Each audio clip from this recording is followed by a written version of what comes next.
বন্ধুরা, আপনাদেরকে আনাবিয়া কিচেন থেকে স্বাগতম। আজকে আমরা তাহলে কি রান্না করে দেখাবো তোমাদের ভিউয়ার্সদের সাদিয়া? আজকে আমরা রান্না করব স্টাইলে Mughal style chicken korma. Chicken korma. আচ্ছা, তোমার কি কি উপকরণ এর জন্য লাগবে বলো তো আমাকে। এই যে এই উপকরণটার নাম কি? এটা হলো চিনি। চিনি। আর এটার নাম? এটা হলো দুধ, গরুর দুধ জাল দেওয়া। আমি জাল দিয়েছি, জাল দেওয়ার পর ঠান্ডা করে রেখেছি। আচ্ছা, এটা হলো সয়াবিন তেল। আচ্ছা, আর এটা টমেটো সস, এটা তো পেঁয়াজ কাঁচামরিচ, এটা হলো ঘি। ঘি এরকম কেন? ঘিটা এটা ফ্রিজে রেখেছিলাম, নরমাল ফ্রিজে, তো তার জন্য হয়েছে। এটা হলো কেওড়া জল, আর এটা হলো বেরেস্তা। আচ্ছা, বেরেস্তা। আর এটা কি? এটা হলো মুরগিটা আমি ম্যারিনেট করে রেখেছি। আচ্ছা, মুরগি ম্যারিনেট করার জন্য তুমি কি কি এখানে দিয়েছো? এখানে আমি দিয়েছি টক দই, হ্যাঁ, তারপর হলো বাদাম, কিশমিশ, আর হলো কাঁচামরিচ। এই তিনটা ব্লেন্ডার করে যে পেস্টটা এসেছে সেটা ইউজ করেছি। আর হলো আদা রসুন বাটা, তারপর গুঁড়ামরিচ, লাল গুঁড়ামরিচ, দেন ব্যবহার করলাম জিরার গুঁড়া, গরম মশলার গুঁড়া। প্রথমে আমি হাঁড়িটা বসাবো রান্না করার জন্য। আচ্ছা, এটা বসো।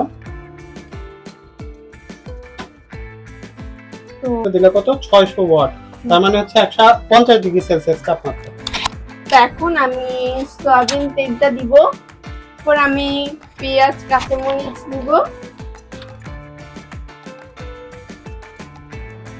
এখন আমি এটা লাল লাল করে নিব, একবার বেরেস্তা না, মানে হালকা লালচা টাইপের।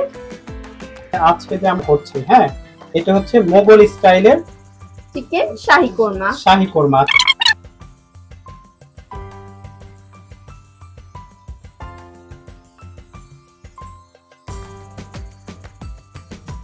আপনাদেরকে ডিমের শাহী কোরমা রেসিপিটা দিব।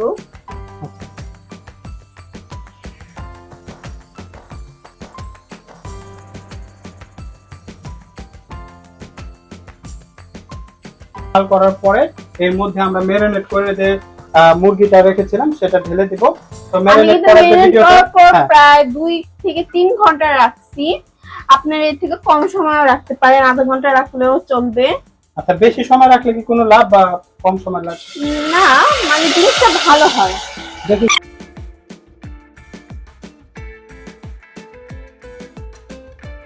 এখন আমরা কি করব? এরপর আমরা চিকেনটাকে সিদ্ধ হওয়ার জন্য কিছুক্ষণ রেখে দিব। তারপর চিকেনটা সিদ্ধ হলে বাকি উপকরণ তারপর দিব আস্তে ধীরে।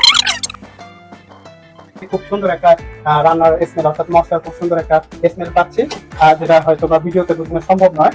এখন এটাকে হচ্ছে যে তাপ মোটামুটি একটা পর্যায়ে এটাকে হচ্ছে বয়ল করার জন্য আমরা রেখে দিব কিছুটা সময়। ঢেকে দিলে অবশ্যই ভালো হবে, অর্থাৎ ঢাকনা দিয়ে আমরা ঢেকে দেওয়ার চেষ্টা করবো। কতটুকু সময়টাকে আসলে সিদ্ধ করা যাবে? বেশিক্ষণ না, 5 থেকে 10 মিনিট। হ্যাঁ, পানি শুকায় গেলে অবশ্যই আপনাকে একটু খেয়াল রাখতে হবে যেন এটা কোনোভাবে পানিটা শুকায় না যায়, তাহলে কিন্তু পুরা লেগে যেতে পারে। একটু পরপর নাড়া দিয়ে দিতে হবে যেন নিচে লেগে না যায়। দর্শক বন্ধুরা, আমরা প্রায় মোটামুটি 5-7 মিনিট পরে আবার অন স্ক্রিনে চলে আসছি। আপনি একটু দেখতে পাচ্ছেন আমার চিকেনটা পুরোপুরি সিদ্ধ হয়ে গিয়েছে। এখন আমি দুধ দিব। এই দুধটা জাল দিয়ে ঠান্ডা করে নিলে জিনিসটা আরো বেশি ভালো হয়। তখন আমি দুধটা ঢেলে দিব। আর এই পর্যায়ে কিন্তু দর্শক বন্ধুরা অবশ্যই চুলার আঁচটাকে কমিয়ে নিতে হবে। হ্যাঁ। দুধ কতটুকু নিচ্ছ? প্রায় 1 কাপ, 1.5 কাপের মতো দুধ আছে এখানে। 1.5 কাপের মতো। মানে এটা একটু শুকিয়ে আসলে দেন আমার টমেটো সস, ঘি, মানে এটা একসাথে উপকরণ নিয়ে দেন নামিয়ে ফেলবো।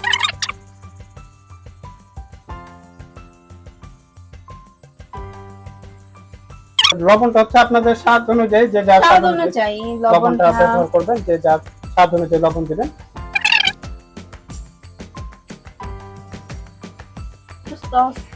দিয়ে দেবো অবশ্যই বাজার থেকে যে কোনো ভালো ব্র্যান্ডের টমেটো সস, যেহেতু এগুলা আমরা নিয়ে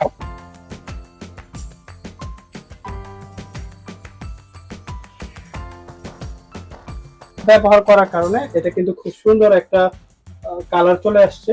অনেক সুন্দর একটা কালার। এখান থেকে আমরা সেই কালারটা অবলম্বন করতে পারছি। জানি না ক্যামেরা কতটুকু ভালো আসছে। এবার তুমি কি করবা? আমি চিনি দিব। চিনি দিবা। আপনারা জানেন হচ্ছে মুঘল খাবারের একটা বিশেষ বৈশিষ্ট্য, সেসব খাবারগুলোতে হচ্ছে চিনি দেওয়া হয়। চিনি কিন্তু এমনিতেও খাবারের প্রিজারভেটিভ হিসাবে এবং চিনি কিন্তু খাদ্যের স্বাদ বাড়াতে অর্থাৎ খাবারের স্বাদ বাড়াতে অতুলনীয়। তো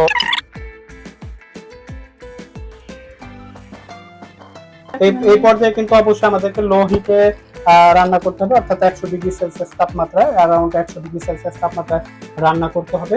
এই পর্যায়ে আমরা ঘি দিয়ে দিব, সেটা হচ্ছে ভালো মানের ঘি, বাজার থেকে মানের ঘি 1 চা চামচ, কেওড়া জল এখানে আছে, ভালো মানের একটা কেওড়া জল দিবেন, যেহেতু আমরা নিজেরা এটা খাবো, তাই তো? হ্যাঁ। কতটুকু সেক্ষেত্রে পরিমাণ মতো? 1 টেবিল চামচ। হ্যাঁ 1 টেবিল চামচ দিলেই হবে। আচ্ছা, এই যে কেওড়া জল আর হচ্ছে মাশাআল্লাহ খুব সুন্দর একটা হচ্ছে যে ঘিয়ের ঘ্রাণ পাচ্ছি, খুব সুন্দর একটা ঘিয়ের স্মেল পাওয়া যাচ্ছে।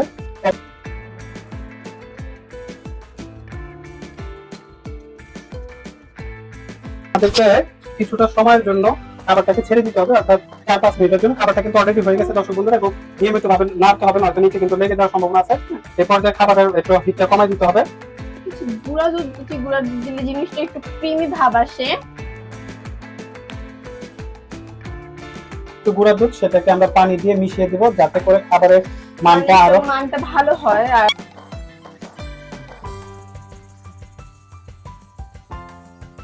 শুকনো হয়ে গেছে, এজন্য আমাদেরকে একটু ঝোল থাকলে খাবারটা আরো ভালো লাগবে। একদম না হলে চুলা থেকে নামালে জিনিসটা আরো শুকিয়ে যাবে।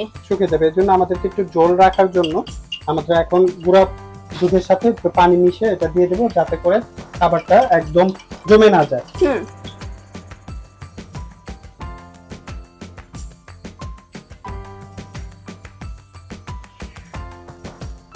গুঁড়ো দুধ দিয়ে দিচ্ছি, এবার এটা সুন্দর হবে। আমি একটু হালকা চিনি অ্যাড করেছি, যাতে এটা একটু গুঁড়ো দুধের ফিলটা আসে। আর একটু বাড়িয়ে দেবো, একটু বাড়িয়ে দিয়ে একটু ঢেকে রাখতে হয়ে যাবে।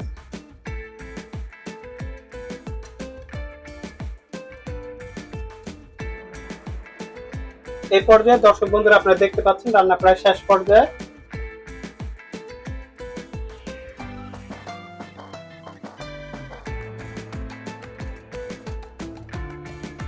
আরো 1 টেবিল চামচ ঘি যোগ করে দিলাম, এতে করে খাবার স্বাদটা কিন্তু আরো ভালো হবে এবং খুব সুন্দর একটা স্মেল ছড়াই দিবে। সেটা আমি কিন্তু আপনাদেরকে পূর্বে বলেছিলাম, যদি রান্নার শুরুতে আপনি দেন তাহলে সেটা তো অবশ্যই, এবং শেষে যদি আপনি ঘিয়ের ঘ্রাণটা পেতেই চান তাহলে অবশ্যই আপনাদেরকে শেষ পর্যায়ে পর্যন্ত দিয়ে যেতে হবে।